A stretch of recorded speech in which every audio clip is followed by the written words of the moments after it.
Beautiful day in the neighborhood. Here she is, getting ready to do the planting on you, huh? Yeah, my mom always said you never plant till after Memorial.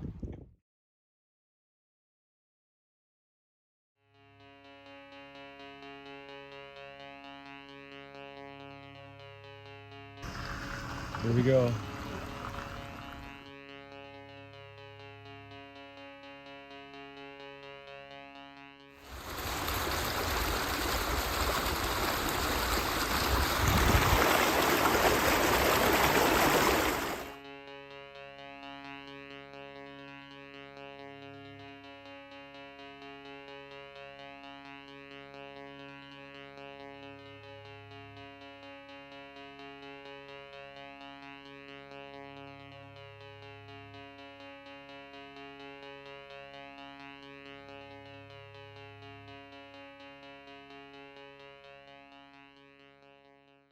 With that kind of chatter going on, it begs the question, why am I here? It's funny, but at the time the flooding really never bothered me. This is my 40th plus consecutive spring paddling in canoe country. Over those 80 or so trips, I've seen it all in terms of weather and water conditions, so nothing could possibly faze me. The recent international border issues caused me to change my routes, which were normally deep in the Quetico interior. Now, I skirt the border and take what is really an easy trip portage-wise, but does run through some areas of moving water, namely Curtin and Basswood Falls. Mark Anderson would have my vehicle driven to Ladderell's Lodge on Moose Lake, which makes this a fun linear trip with no backtracking. Plus, here I am finally able to undertake the maiden voyage of the new pack canoe. And over the winter, I had to rethink everything.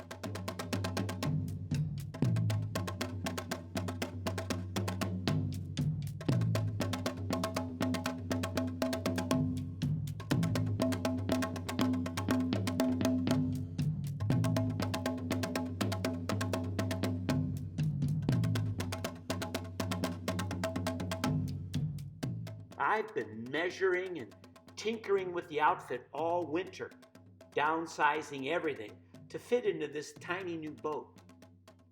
So, the combination of my past experience and the excitement in the new outfit enabled me to completely ignore the harsh reality around me.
So here we are, meeting up again with the same great family that was here last year, except this year you had a little better weather, huh? We we had interesting weather. We had good weather part of the time. A lot of wind. But the days were good. We enjoyed our time out here, and yeah, it was not too hot, not too cold. And Doc, what did you say about the fish? You did good with lake trout? Lake trout, wind-blown shore. We fished the Canadian side and the U.S. side. We only got them on the U.S. side with the wind blowing into that shoreline. We were just trolling maybe 5 to 10 feet just off the shore, and you just periodically hit them. So right in here all the way down to those islands, and then we turn around and come back. This was our honey milk. We got some bass along that side. Trolling, there's a kind of runs east-west over there. So yeah, we got some bass in there, but walleye, didn't find them. Well, like you said, you were marking them in what? 50 feet. Oh, get out to geez. 70 feet. Yeah, right out here.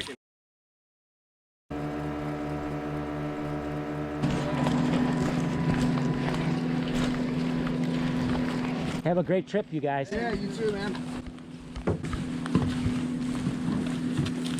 This is interesting. Here's how these kayakers do it. Look at that paddle. That's beautiful. And then to think that you made that, say that that's maple on the tip? Maple tip. Maple tip. Cedar is soft, it would chip. So Yeah. you hit the rock to that, you can see where. Have a great trip. You too. Enjoy yourself, Mark.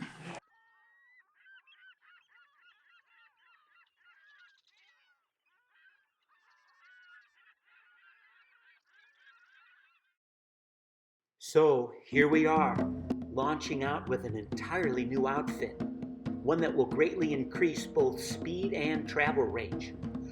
I've been dreaming of this moment all winter, as I worked hard to utilize every conceivable storage space available so that I can cover hundreds of miles over a period of several weeks without resupply. Can't wait to get out there.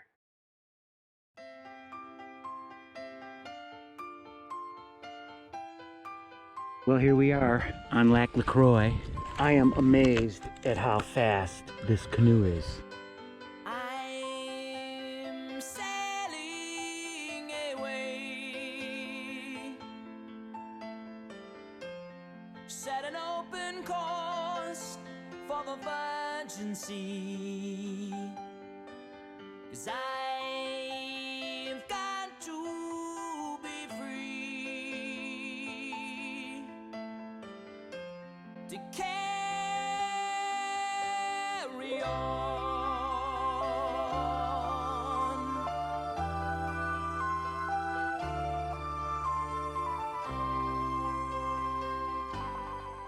Okay, here we are, landed on a campsite.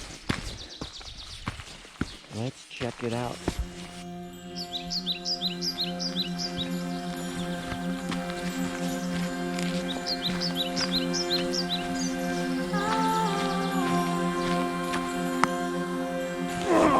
This is gonna be it right here, buddy. Home sweet home. So here it is 3 hours later, and all of a sudden, a couple of rogue kayakers pull up. Conditions are extremely tough. Campsites are flooded, landmarks are invisible. What a great surprise.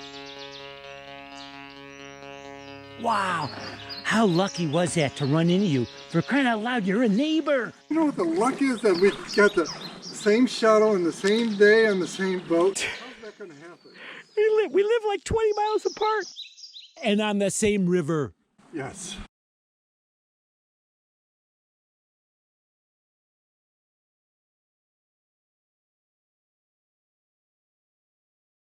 Gee, Joe, we better check on Rick.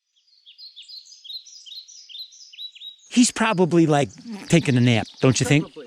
Yeah. Hey, Rick. Don't show my wife that.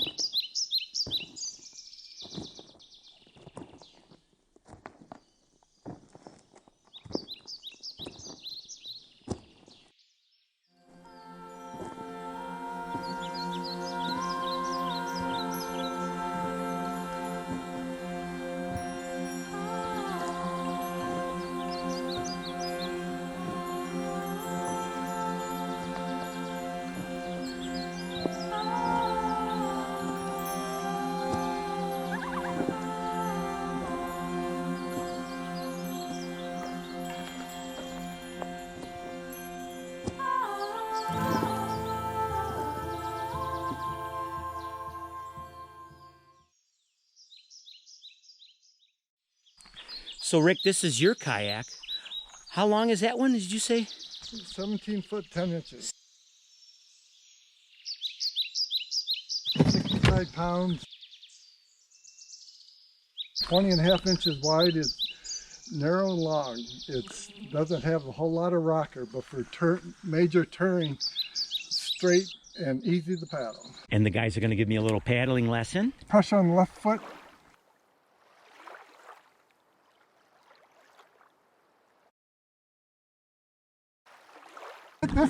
This is important. You're pushing the paddle, not pulling it. I'm actually releasing the other foot. I'm taking pressure off the other foot. When I'm putting pressure on this one, this foot comes off. Mm-hmm. You put it in, then you're bringing it up.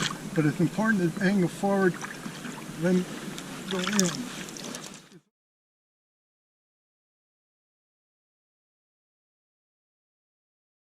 Here's the scullion stroke. So I put the paddle down.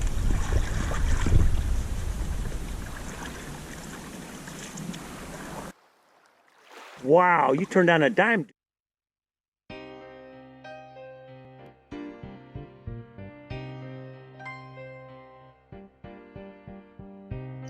And here's a guy that did the circumnavigation of Lake Superior. Done in segments, 11 years, 2 segments a year. 3rd week in June and the week after Labor Day. And you never missed a year? No. Talk about goal-oriented behavior. Going the 3rd week of June, not just in June. I'm going the 3rd week of June and the week after Labor Day. Once it started with a couple guided trips through living adventures, and enjoyed it so much with experienced guide trip. Okay, I got the technique. What's your longest day on the water in terms of mileage? 40 miles. 40. Yeah, Castle Danger down to Duluth. One of the scarier trips I've had was at Slate Island.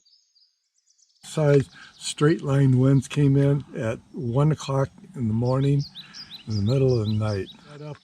I just put my hands on the tent, just holding the tent. Wow. Looking at my little screen, I can see nobody lost a tent. But within 5 feet of me, a 12-inch tree was uprooted. Oh. There were trees behind us, all just broken down around us. But luckily, they were parallel with our tent. I mean, you're 8 miles from mainland. There's nobody out there. This is wilderness. It's I've been back twice. It's a beautiful. It's a highlight. There's caribou at that island. At my caribou, I would go inside each little bay, and they don't expect you from the water, so you can get up close to them. Oh. We camped on La Petite Morte Rock before we launched, and it was just a big rock with a flat top on it, and it was just flies, millions and millions of flies. And they were, your tent covered was black. It's like this tarp would just be black. Whoa. And oh man, it's gonna take some getting used to, because this is 3.5 feet less length and a lot less width and weight than my old boat.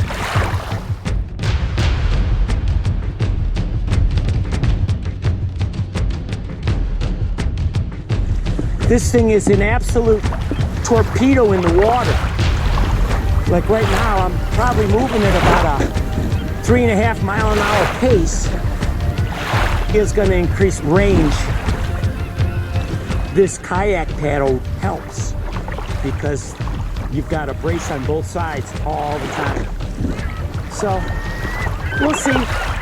We'll give it our best, and hopefully I won't end up with the fishes.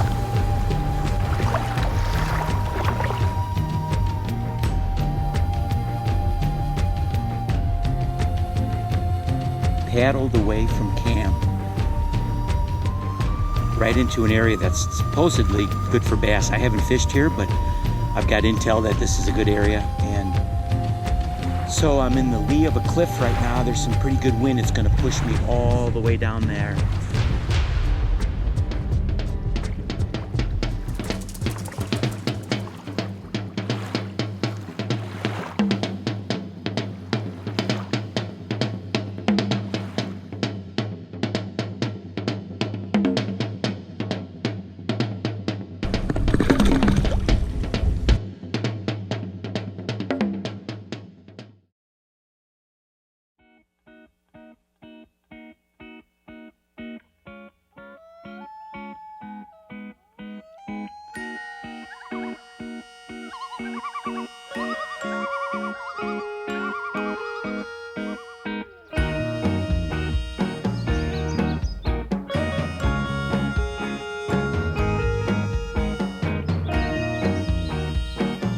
Well, with about 2 minutes left for the fish to cook, it's time to go see what Rick and Joe have been up to in the kitchen.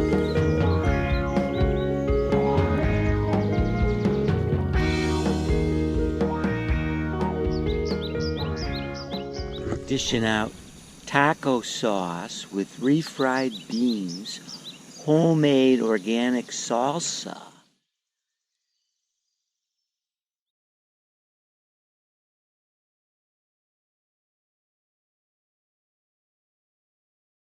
Sweet corn from the From what? stand, harvested at the right time. From Fox corn from Kirkland, Illinois.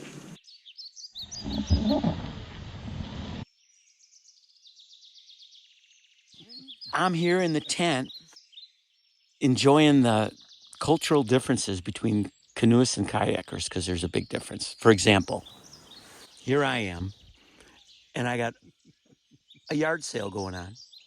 And these guys, they bring just what they need. And then as soon as they're done with it, they go down and put it right back in the compartment in their boat where it belongs. Prim and proper, dress right dress. Now, there's a couple different terms people use to describe that behavior. I'm trying to think. Persnickety. Anal retentive. And the other thing I've noticed about kayakers is, for example, look at the way this guy's dressed. I told him yesterday, I said, I go out to dinner dressed less than that.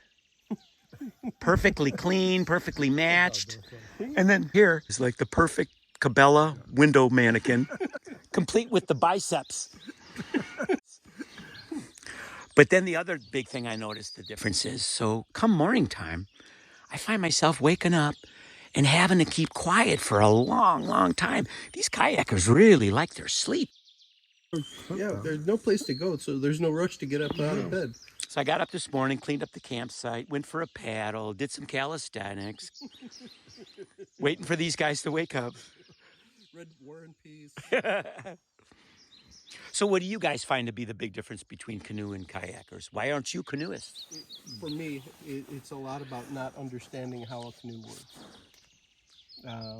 That's funny because a kayak is so technical, man.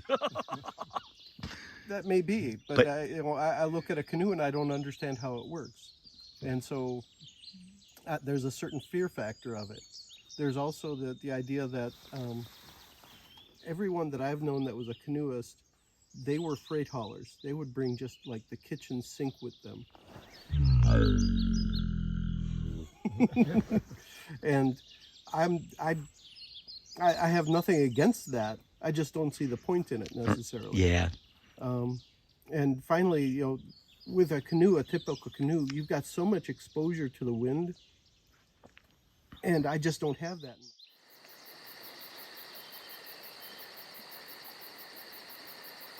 Slanting rays of the setting sun.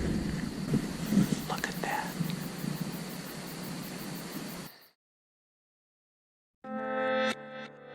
Left our base camp, getting ready to head into the largest portion of LaCroix. I got the boys behind me here.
Here we are. We all met up on the island right next to the pickup.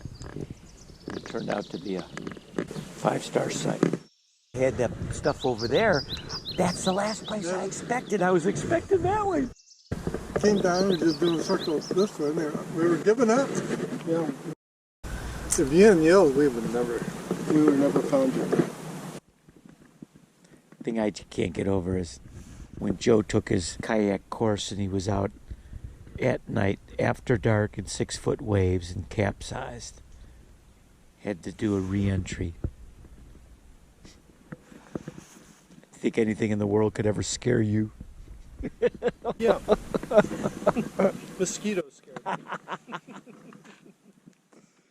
Well, here we are on the last night, and we're gonna just have one recollection on the trip that was a noteworthy memory, or maybe just the opposite, something that needs to be corrected.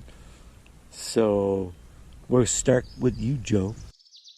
What was your coolest memory of the trip? Actually meeting you. You know, the camping and everything was wonderful.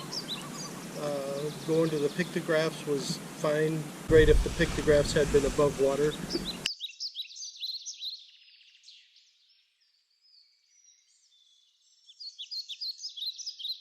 We had the campsite was great because you could go numerous different directions. This direction you chose for fishing, this one for pictographs. It was really centrally located.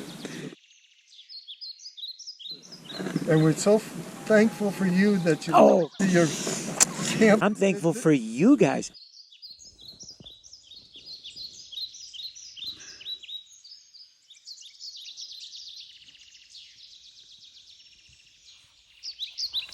So there's the look outside of the tent. Today's the last day. We're at a campsite about literally 10 minutes from the drop point, the pickup point. So this is exactly 1 week, 7 days. As you know, once we determined the true nature of the conditions, we realized that it's a disaster zone. And best plan is to hunker down at a campsite that's usable and just wait it out. Really, total loss. And was fortunate enough to run into these guys who have been not only instructional when it comes to kayaking, inspirational, and entertaining. So it's been a great trip.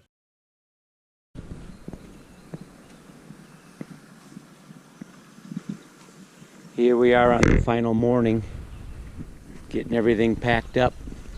Got about 3 hours before the pickup boat comes. As you can see, the guys are wearing their full bug suits.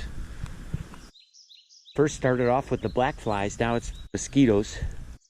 Everybody's got their favorite blend. This looks like Rick's. Big, bold, dark Sumatra. French press. 5 minutes. Filter paper with funnel, put the coffee in and just pour the water over it and let it drip in and you got coffee.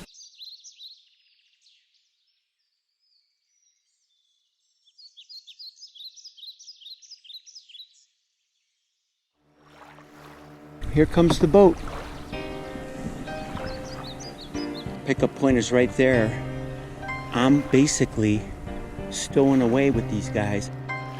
We'll see. I'm not on the manifest, so hopefully I can get on this boat ride.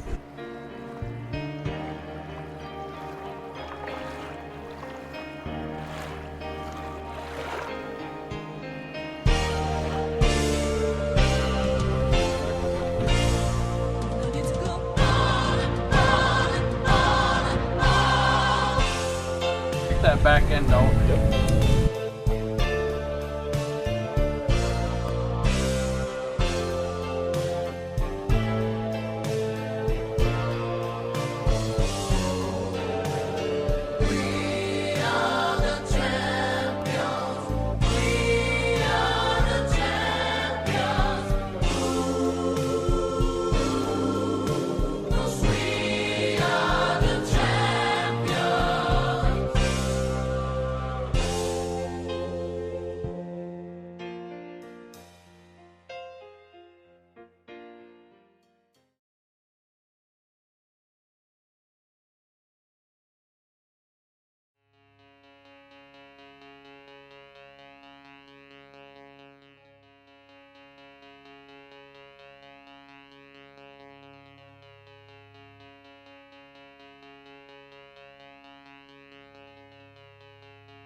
Happy is the man that findeth wisdom, and the man that getteth understanding. We are the